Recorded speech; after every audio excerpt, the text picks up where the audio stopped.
हाँ जी गाइस, तो एक और मंगल नहीं, आज मंगल नहीं है, आज है संडे। टर्न्स आउट कि हमने जब पोल डाला था तो आप सबका एक यूनानिमस डिसीजन ये आया कि टेल्को ट्यूसडे को बंद कर दिया जाए, सोमवार समाचार को बंद कर दिया जाए एंड दोनों को मिक्स करके संडे का एक एपिसोड रख देते हैं। हर वीक हर संडे अब से आया करेगा हमारा ये फ्रेश एपिसोड एंड इसके अंदर आपको टेल्को प्लस टेक दोनों ही साथ में मिलेंगे। तो इस वीडियो में ना मैंने सेक्शन बांट दिया है। फर्स्ट हाफ जो रहेगा वो टेलीकॉम का रहेगा, सेकंड हाफ जो है वो टेक का रहेगा। मैं यहाँ पे टाइम स्टैम्प डाल दूंगा जस्ट इन केस आपको सिर्फ टेक देखना हो तो इस टाइम पे जाके स्टार्ट कर सकते हो, अदरवाइज मैंने चैप्टर्स तो वैसे भी डाल ही दिए हैं। जो पहली अपडेट है वो आती है ट्राई की तरफ से एंड ऐसी ना पहले एक रिपोर्ट निकल के आई थी कि ट्राई ऐसा कह रही थी हो सकता है कि हमको अपने नंबर्स के लिए पे करना पड़े। अब क्योंकि गवर्नमेंट ये सोच रही है कि भाई नंबर्स तो फाइनाइट है, मतलब खत्म हो जाएंगे। अगर किसी के पास कोई सीरीज पहुंच गई, कोई नंबर पहुंच गए, एक लिमिटेड नंबर तक ही वो लोग बांट सकते हैं, तो क्यों ना चार्ज करना स्टार्ट कर दिया जाए इन वन वे और दी अदर। मतलब जो टोटल खर्चा पड़ेगा वो एट द एंड यूजर के ऊपर ही पड़ेगा। लेकिन उसके 2 दिन बाद ही एक और रिपोर्ट निकल के आई जिसमें बोला गया कि ट्राई ऐसा मना कर रही है कि किसी भी यूजर पे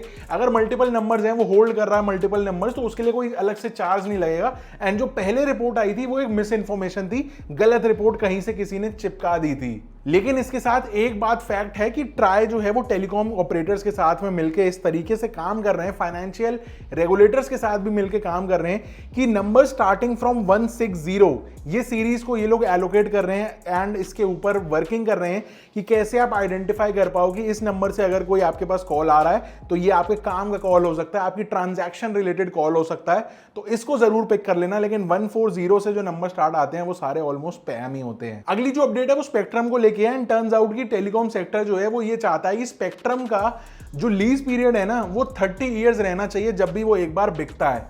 अब लास्ट जो 5G के ऑक्शन हुए हैं उसके अंदर ऐसा नहीं हुआ, उसके अंदर सीन ऐसा था कि 20 ईयर्स का लीज पीरियड रखा गया। अब ये 20 साल से 30 साल पे करने पे किसको क्या बेनिफिट होगा? सिर्फ एक ही चीज हो रही है, गवर्नमेंट को नुकसान हो रहा है रेवेन्यू का। तो ये ना सितंबर 2021 में सोचा गया था कि इस 20 साल वाले टेन्योर को 30 साल रखा जाए, लेकिन अब गवर्नमेंट ने इसको खारिज कर दिया है कि भाई रेवेन्यू आते रहना चाहिए, बात खत्म। अगली अपडेट बीएसएनएल की तरफ से एंड बीएसएनएल ने 99 करोड़ रुपीस की हेल्प मांगी है हमारी गवर्नमेंट से। उनका कहना ऐसा है कि भाई टीसीएस के साथ उनकी एक डील थी जिसमें हुआ ये कि टीसीएस की तरफ से जो 4G इक्विपमेंट एंड डिप्लॉयमेंट था वो डिले भी हुआ है एंड रुक भी गया है एंड ये प्रोसेस हो सकता है 6 महीने और डिले हो जाए। तो बीएसएनएल को अपने ऑपरेशंस चलाने हैं, मेंटेनेंस कॉस्ट है उसके ऊपर एंड इसीलिए इसको रन करने के लिए 99 करोड़ रुपीस की हेल्प मांगी है। तो बीएसएनएल के हिसाब से टीसीएस की जो डिलीवरी है वो अराउंड 4 जोन्स के अंदर डिले हुई है एंड ऐसा 6 महीने और अफेक्टेड रह सकता है एंड ये सोल रीजन है जिसकी वजह से बीएसएनएल जो है 4G टाइम पे रोल आउट नहीं कर पा रहा है। तो जब बीएसएनएल की गलती नहीं है तो थोड़ा सा सपोर्ट तो मेरे हिसाब से बनता है। आपको क्या लगता है, बनता है नहीं बनता है? कमेंट करके बताना। अगली अपडेट टैरिफ रिवीजन को लेके है। जैसा कि प्रेडिक्ट किया जा रहा था कि इलेक्शंस जैसे ही खत्म होंगे उसके बाद टैरिफ रिवीजन आ सकता है। एक तरफ पैसे बढ़ने की बात हो रही है, लेकिन ऑन दी अदर हैंड अगर ग्राउंड रियलिटी पे देखें तो मुझे ऐसा लगता है कि कॉल की जो क्वालिटी है वो पहले से गिरी है, ना कि इंप्रूव हुई है 5G के आने के बाद। अगर आप इस बात से सहमत हो, कॉल ड्रॉप्स ज्यादा हो रहे हैं, बार बार इंटरकनेक्शन ज्यादा लगती है, कॉल फेल्ड बार बार होते हैं, चाहे कोई भी नेटवर्क हो, तो इस वीडियो को लाइक कर दो अगर आप इस बात से सहमत हो तो। अब आते हैं एनालिस्ट के ऊपर। तो एनालिस्ट का कहना यह है कि अराउंड 25% पैसा बढ़ना चाहिए अगर टेलकोस को अपना जो ARPU है वो इंक्रीज करना है, बेहतर करना है। हालांकि उनका कहना है कि लास्ट काफी टाइम हो गया पैसा बढ़ाए हुए, लास्ट जो पैसे बढ़े थे 20% वो दिसंबर में बढ़े थे। तो अब इनको अगर अपना रिटर्न ऑन इन्वेस्टमेंट निकालना है तो भैया 25% पैसा बढ़ा दो, टैरिफ इंक्रीज कर दो, जिससे कि हेल्दी रहे, थोड़ा सा कैश फ्लो बना रहे कंपनियों के पास। एंड जब ये कैश फ्लो अच्छा होगा तो हो सकता है सर्विस भी अच्छी हो जाए। ऐसा एनालिस्ट कह रहे हैं, ना मैं कह रहा हूं ना ये कंपनियां कह रही हैं। अब एयरटेल और जियो दोनों ने ही 5G में अच्छा खासा इन्वेस्टमेंट करा ही हुआ है, लेकिन इनका जो ROI है वो अराउंड 9% है, मतलब return on capital investment ROCE, वो परसेंटेज यहाँ पे 9.5% है एंड एनालिस्ट के हिसाब से ये कम है, ज्यादा होना चाहिए। On the other hand try हमारे साथ है। ट्राई हमेशा कंज्यूमर्स के बारे में पहले सोचती है। ट्राई का ये मानना है कि कॉल क्वालिटी पे किसी तरीके से कोई कॉम्प्रोमाइज नहीं चाहिए। हालांकि अब वो कैसे इंप्रूव कर रहे हैं, कैसे ग्राउंड रियलिटी पे किस तरीके से इफेक्ट में आएगी ये चीज, क्योंकि अब बहुत टाइम हो गया यार कॉल क्वालिटी खराब हुए हुए एंड बिलीव मी, मतलब व्हाट्सएप पे ही बातें ज्यादातर चल रही हैं आजकल। नॉर्मल कॉल्स पे तो बहुत डिस्कनेक्शन और बहुत दिक्कत आ रही है, खास करके जियो में। आज की जो फाइनल टेलको अपडेट है वो आती है एयरटेल की तरफ से एंड एयरटेल फाइनली 100 बिलियन के क्लब में पहुंच चुका है। इंडिया में सिर्फ 4 ही ऐसी कंपनीज हैं जो $100 बिलियन के मार्क पे पहुंची हैं। पहली रिलायंस इंडस्ट्रीज, दूसरी HDFC, तीसरी TCS एंड अब फाइनली एयरटेल भी इस लिस्ट में शामिल हो गई है। ये जो $100 बिलियन की बात चल रही है, ये रेफर कर रहे हैं मार्केट कैपिटलाइजेशन को। एंड ओवरऑल एयरटेल को देखो तो 16 कंट्रीज के अंदर अपनी अभी सर्विस दे रहे हैं ये, तो अच्छी बात है। बस इंडिया में थोड़ी सर्विस और बेहतर कर लो, रेट थोड़े से कम कर लो, तो बस मजा ही आए। एंड अब चलते हैं अपने टेक अपडेट्स वाले सेक्शन में, जो कि सोमवार को किया करते थे। एंड जो पहली अपडेट उसमें आती है वो आती है व्हाट्सएप की तरफ से। व्हाट्सएप अपने वीडियो कॉलिंग फीचर्स के ऊपर कुछ नई चीजें लेके आ रहा है जो बहुत ही ज्यादा मजेदार हैं। सबसे पहले 32 लोगों को वीडियो कॉल में आप जोड़ पाओगे, जो कि काफी अच्छा है। मतलब मेटा ना यहाँ पे जूम और गूगल मीट को थोड़ा सा टक्कर देने की कोशिश कर रहा है, which is a good thing. And दूसरी चीज, जो स्क्रीन शेयरिंग अभी तक हम करते थे उसके अंदर ऑडियो का सपोर्ट नहीं था। अगर हम एक फोन से दूसरे पे स्क्रीन शेयर कर रहे हैं और ऑडियो प्ले भी कर रहे हैं तो सिर्फ हमको सुनाई दे रही है, सामने वाले को ऑडियो नहीं जा रही। तो अब वो वाला ऑडियो सपोर्ट भी आ रहा है, तो ये काफी सही फीचर लगा मेरे को। एंड मतलब ये देख के अच्छा लगता है कि व्हाट्सएप जो हम ऑलमोस्ट डेली यूज करते हैं उस पर हर हफ्ते 2 हफ्ते में कुछ ना कुछ बेटर चीजें इंप्रूव होती जा रही हैं। एंड ये रुक ही नहीं रहा भाई, मतलब टेलीग्राम को पीछे छोड़ने चला है क्या अब ये? मुझे क्यों तोड़ा?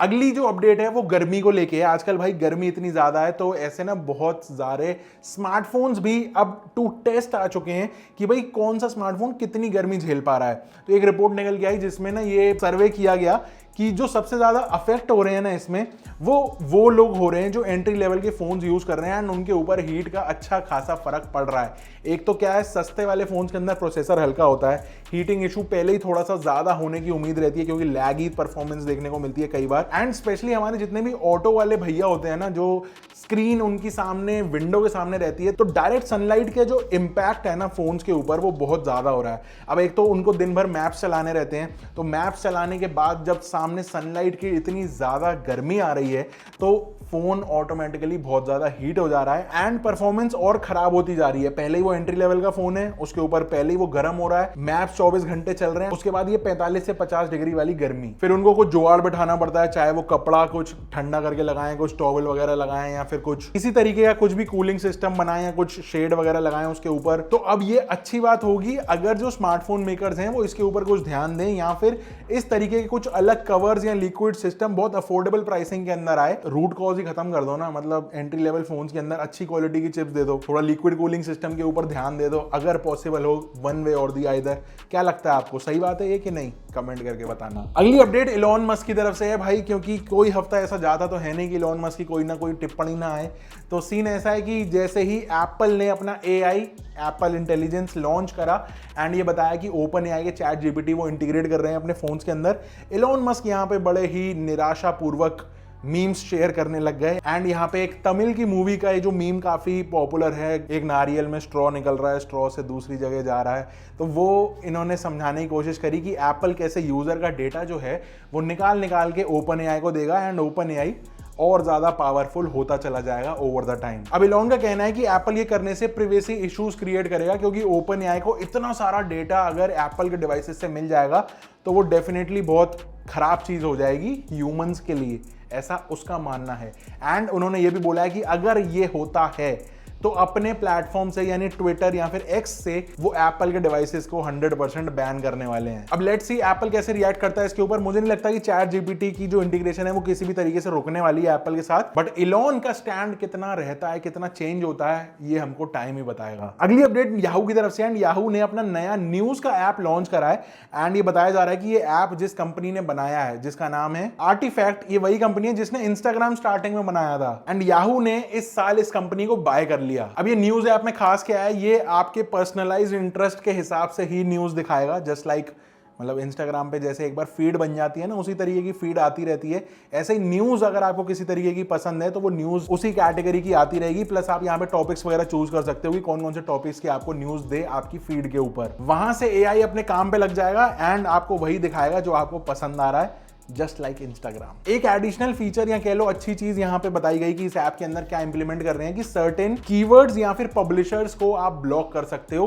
कि भाई मुझे इन कीवर्ड से रिलेटेड या इन पब्लिशर से रिलेटेड कोई अपडेट नहीं चाहिए, किसी भाव में नहीं चाहिए, तो वो हमेशा के लिए ब्लॉक हो जाएंगे आपके फीड से। एंड आज की जो फाइनल अपडेट है वो आती है जापान की तरफ से एंड EU यानी यूरोपियन यूनियन के बाद अब जापान भी लिस्ट में शामिल हो चुका है, जब वो एप्पल और गूगल जैसी कंपनीज के लिए ऐसा लॉ बनाया गया है कि अब वो थर्ड पार्टी कंपनीज को रोक नहीं सकते अपने प्लेटफॉर्म के ऊपर सामान बेचने से। और देखा जाए तो ये सही तरीका है भाई, यूजर को ऑप्शन मिलने चाहिए। अभी तक क्या हो रहा था, गूगल और एप्पल कुछ कुछ कंपनीज को, थर्ड पार्टी एप्स को अपने ऐप स्टोर के ऊपर आने से रोकती थी। तो अब जापान ने मतलब स्ट्रिक्ट कर दिया है कि आप रोक नहीं सकते हो किसी भाव में भी, एंड कंपनीज आएंगी, उनको जो जो करना है वो करें।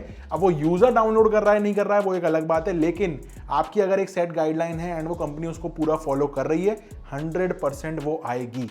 एंड इसी को देखते हुए मुझे लगता है ये काफी सही है। इंडिया में भी फरवरी में एक रिपोर्ट निकली थी जिसमें बताया गया कि एक डिजिटल कंपटीशन का बिल प्रेजेंट किया जाएगा, ड्राफ्ट कर रहे हैं कि भाई कैसे क्या, जिसके अंदर मेन मुद्दा यही होगा कि ये जो बड़ी बड़ी कंपनीज हैं इनका बायस जो होता है अपने प्रोडक्ट्स को लेके वो ना हो एंड एक ओपन टू ऑल एनवायरनमेंट वाली चीज बने।